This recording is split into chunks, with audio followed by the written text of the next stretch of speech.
ఎన్నడూ లేని విధంగా తెలంగాణ రాష్ట్ర ప్రభుత్వం ప్రతిష్టాత్మకంగా మాత్రము గ్రామ పాలనా అధికారుల ఎగ్జామ్ నిర్వహిస్తున్నారు. అసలు ఈ ఎగ్జామ్ యొక్క ఉద్దేశం ఏందో మనం తెలుసుకునే ఉపాయం చేద్దాం. మనం సూర్యాపేట జిల్లా పాలిటెక్నిక్ కాలేజీలో మాత్రము సుమారు 194 మంది ఎగ్జామ్ రాసేందుకు రావడం జరిగింది. మనం ప్రస్తుతం సూర్యాపేట ఆడియో వేణుమాధవ్ గారి దగ్గర ఉన్నాము. సార్ నమస్తే సార్. అసలు దీని ఉద్దేశం ఏంటి సార్? ఎగ్జామ్ ఉద్దేశం ఏంటి? నమస్తే అండి. ఇప్పుడు ఇవాళ సూర్యాపేట జిల్లాలో ఒక centre, only one centre we have 194 members appear అవుతున్నారు. సో వివిధ శాఖలలో ఉన్న మా రెవెన్యూ యంత్రాంగం ఎప్పుడైతే వేరే వేరే డిపార్ట్మెంట్స్లో అబ్జర్వ్ చేసారో మళ్ళీ తర్వాత రాష్ట్ర ప్రభుత్వం మళ్ళీ వాళ్ళకు they have given the chance to come back to the revenue department.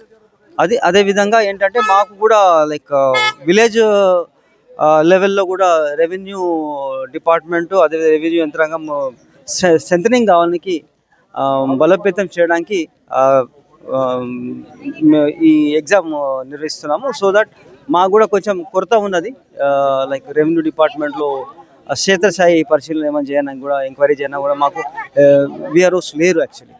So అందుకొరకే మాకు గ్రామ పరిపాలన గురించి కూడా మేము టేకన్ వీళ్ళని తీసుకుంటున్నాము. అంటే ఓన్లీ గత ప్రభుత్వం ఎవరైతే విఆర్ఓ విఆర్ఏలో ఉన్నారో వాళ్ళని తొలగించే వాళ్ళనే ఎగ్జామ్ రాస్తున్నారో మిగతా కొత్త వాళ్ళు కూడా అటెండ్ చేసే అవకాశం ఉంది? ఉన్న వాళ్ళు ఎవరైతే ఉన్నారో వాళ్ళు అబ్జర్వ్ అయిన వాళ్ళు వస్తున్నారు అన్నమాట. ఎవరైతే విల్లింగ్నెస్ ఉన్నారో వాళ్ళే. అంటే ఈ ఎగ్జామ్ ఎట్లా ఏర్పాట్లు చేయడం జరిగింది? అసలు దీన్ని అసలు ఎట్లా ముందుకెళ్తున్నారు? 10:30 నుంచి 1:30 వరకు ఎగ్జామ్, 100 మార్క్స్ పేపర్ అన్నమాట.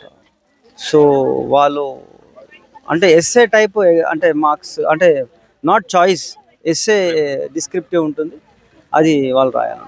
అంటే ఒకవేళ ఈ ఎగ్జామ్లో కనుక ఉత్తీర్ణులు కాకపోతే వాళ్ళ పరిస్థితి ఏ విధంగా ఉంటుంది?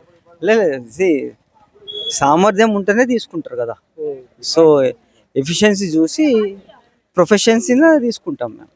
సో అదని ఎన్నడూ లేని విధంగా మాత్రం తెలంగాణ రాష్ట్ర ప్రభుత్వము గ్రామ పాలనా అధికారుల కోసం ఎగ్జామ్ నిర్వహించడం జరిగింది. సూర్యాపేట జిల్లా వ్యాప్తంగా మాత్రం 194 మంది అభ్యర్థులు ఇవాళ సూర్యాపేట పాలిటెక్నిక్ కళాశాలలో ఎగ్జామ్ రాస్తున్నారు. అయితే దీని ముఖ్య ఉద్దేశం ఏంటంటే రెవెన్యూలో మాత్రము కొరత ఉండటం వల్ల కూడా కొంతమందిని రెవెన్యూలో తీసుకోవాలనే ఉద్దేశంతోనే వీళ్ళంతా కూడా ఎగ్జామ్ కండక్ట్ చేయడం జరుగుతుంది. ఎందుకంటే ఈ ఎగ్జామ్ యొక్క ముఖ్య ఉద్దేశం ఏంటంటే గత ప్రభుత్వం ఎవరైతే విఆర్ఏ విఆర్ఓలు ఉన్నారో వాళ్ళను ఈ రెవెన్యూ శాఖ నుంచి ఇతర శాఖలకు బదిలీ చేయడం జరిగింది. దానివల్ల రెవెన్యూ శాఖకు కొంత ఇబ్బంది కలిగిన వాస్తవమే.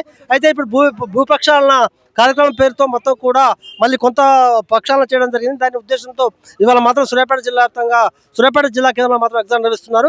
ఎగ్జామ్ 10:30 నుంచి మొదలుకొని 1:30 వరకు ఎగ్జామ్ కండక్ట్ చేయడం జరుగుతుంది. ఎగ్జామ్ రాసే పరిసర ప్రాంతాల్లో ఎక్కడైనా కూడా జిరాక్స్ సెంటర్లు కావచ్చు, లేకపోతే డీజే సౌండ్ కావచ్చు, అన్నీ లేకుండా ఏర్పాటు చేయడం జరిగింది. ఇక్కడ మనం పోలీసులు చూస్తున్నాము, ఎక్కడ చూసినా కూడా అభ్యర్థుల్ని తనిఖీ చేస్తున్నారు. ఖచ్చితంగా తనిఖీ చేసిన తర్వాతే వాళ్ళందరినీ పంపిస్తున్నారు. ఎందుకంటే ఎగ్జామ్ రాసే ఎవరైతే అభ్యర్థులు ఉన్నారో చివరికి ప్యాడ్ కానీ తీసుకోపోయే అవకాశం లేదు. సెల్లు కానీ, వాటర్ బాటిల్ కానీ, లేకపోతే చిన్న ఎలక్ట్రిక్ వస్తువులు ఏదైనా లేకుండా చూస్తున్నాం. మనం ఇప్పుడు చూస్తున్నాం, ఇక్కడ తనిఖీలో చూడవచ్చు. ఎందుకంటే దీన్ని సూర్యాపేట జిల్లా వ్యాప్తంగా ఉన్నటువంటి అభ్యర్థులు 194 మంది ఖచ్చితంగా విధుల్లో ఒక ఎగ్జామ్కు హాజరవుతున్నారు.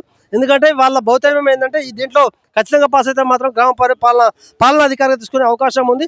ఏదైనప్పటికీ కూడా సూర్యాపేట జిల్లాలో మాత్రము ఈ ఎగ్జామ్ నిర్వహిస్తున్నందుకు అధికారులు మాత్రం అన్ని ఏర్పాట్లు చేయడం జరిగింది. ముఖ్యంగా మనం చూస్తున్నాము, అభ్యర్థులు అందరూ కూడా 10:30 జరగవలసిన ఎగ్జామ్కు గంట ముందుగా రావడం జరిగింది. వాళ్ళు ఎగ్జామ్ సెంటర్లో కూడా పోవడం జరుగుతుంది. 1:30 వరకు ఎగ్జామ్ ఖతమయ్యే అవకాశం ఉంది. రిజల్ట్ వచ్చిన తర్వాత జిల్లా యంత్రాంగం కావచ్చు, రాష్ట్ర ప్రభుత్వం వీళ్ళందరికీ కూడా వాళ్ళకు పాలనా అధికారులకు సంబంధించినటువంటి విలేజ్లు మొత్తం కూడా పోస్టింగ్ ఇస్తారు. వాళ్ళు పోస్టింగ్ ఇచ్చిన తర్వాత రెవెన్యూలో ముందు కొనసాగడానికి అవకాశం ఉందని చెప్పవచ్చు.